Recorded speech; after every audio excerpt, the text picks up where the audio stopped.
মাধ্যমিক বিদ্যালয় আৰু হাওৰাঘাট কলেজৰ মাজত এখন ফ্ৰেণ্ডলি ভলীবল মেটচ আয়োজন কৰিছিলোঁ। আৰু প্ৰথমতে আমাৰ মনত এই চিন্তাটো উদয় হৈছিল। তাৰপিছত আমি এই প্ৰস্তাৱটো হাওৰাঘাট কলেজলৈ পঠালোঁ আৰু তেখেতসকলেও এই প্ৰস্তাৱটো অতি সুন্দৰভাৱে গ্ৰহণ কৰিলে। আৰু তাৰ ফলশ্ৰুতিত আজি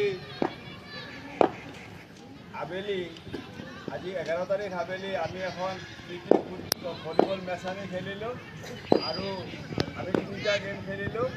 আৰু এই 3টা গেমৰ ভিতৰত হাওৰাঘাট হায়াৰ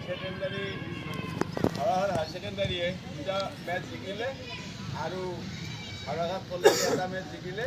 গতিকে আমি হাওৰাঘাট উচ্চতৰ মাধ্যমিক বিদ্যালয়ত চেম্পিয়ন হিচাপে ঘোষণা কৰিলোঁ আৰু হাওৰাঘাট কলেজক আমি ৰানাৰ্ছ আপ হিচাপে ঘোষণা কৰিলোঁ। ইয়াৰ আগতে আমি এখন ফুটবল মেচ আমি খেলিছিলোঁ। এই খেলখনত এনেকুৱা ফ্ৰেণ্ডলি হৈছিল। আমি আশা ৰাখিছোঁ আমি ভৱিষ্যতে এনেকুৱা খেল খেলিম আৰু এনেকুৱা বন্ধুত্বপূৰ্ণ খেল আগলৈ খেলি যাম।